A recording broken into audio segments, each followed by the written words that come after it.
Welcome to Edexcel GCSE RS Revision, Unit 10.4. In Part 3, we'll introduce the Sermon on the Mount and explore how it relates to the Law of Moses.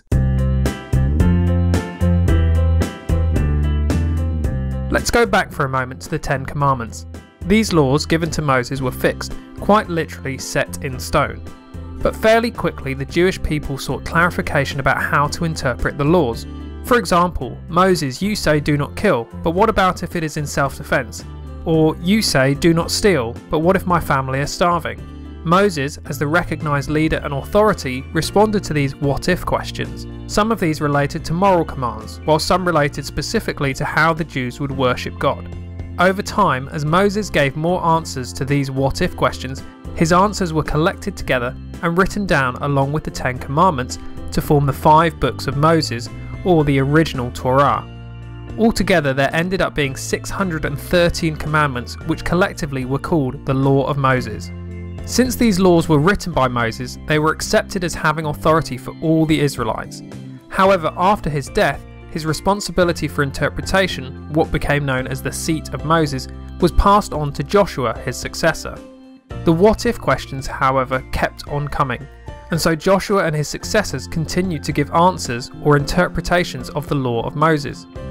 These were not automatically written down, and instead would be passed on by word of mouth, and then would be remembered by people who became experts in the law and collected them into groups of sayings. These collections of sayings were called the oral law. As Judaism grew and became more spread out, there wasn't really a central point of interpretive authority, and so over time different schools of thought began to develop.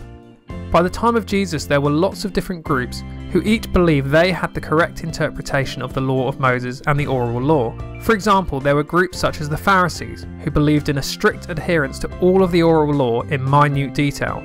There were the Sadducees, who denied the existence of the afterlife.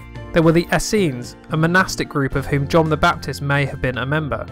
There were also groups who were based around the teachings of particular rabbis. For example, we know that before his conversion, Saul of Tarsus, later known as Paul, was a disciple of the Rabbi Gamaliel. Each of these groups had their own religious ideology. They held different views about what true Judaism was, each with their own view about how to interpret the Law of Moses, and therefore what it meant to truly worship God and how the community should live. Perhaps the easiest way to understand this is to compare it with the modern day and imagine it being like the various different political parties. Each political party represents a different viewpoint of how the country should be. They have views about which laws should be kept and which should be changed, and they try to convince people that their view is the correct one. If we go back to the 1st century, Jesus was in some ways just another rabbi with a point of view or interpretation.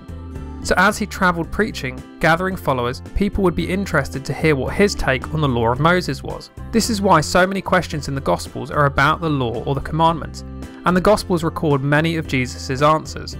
His followers would have collected these sayings together and passed them on by word of mouth until the Gospels were written. When it came to writing the Gospels, the Gospel writers selected what order to put their material. The writer of Luke puts these answers throughout his Gospel. However, the author of Matthew is writing for a Jewish audience, and so he deliberately groups all of these teachings together into what we call the Sermon on the Mount. Why does he do this? Because he wants his readers to see Jesus as a kind of new Moses, coming down the mountain with a new law for a new covenant. So let's recap. The Sermon on the Mount is a collection of Jesus' teachings found in Matthew's Gospel chapters 5 to 7, which among other things deals with his interpretation or view on the Law of Moses. So what was Jesus' view on the Law of Moses? Jesus makes a bold claim in Matthew 5 verse 17. He says, "Do not think that I have come to do away with the law of Moses and the teachings of the prophets. I have come to make their teachings come true." In other words, Jesus is not getting rid of the law of Moses, but has come to fulfill the law. The Catechism puts it better than I can when it says, Jesus did not abolish the law, but fulfilled it by giving its ultimate interpretation in a divine way. With divine authority, he disavowed, which means got rid of, certain human traditions of the Pharisees that were making void the word of God. In other words, he was trying to get rid of all the extra laws and traditions and rituals that had been added and stopped people from being able to truly and freely obey God's will. But what does this mean? Well, Jesus gives a number of examples of taking commandments from the Law of Moses and explaining what he thinks is their true meaning or their proper interpretation or reinterpretation. Each time, Jesus uses the same formula to show that he is reinterpreting the Law of Moses. He starts by saying, "You have heard," and then refers to a part of the law of Moses, and follows it up with, "But I tell you," which is his reinterpretation or fulfillment of the law. Firstly, you have heard it said, "Do not commit murder," but I tell you, do not be angry with your neighbour.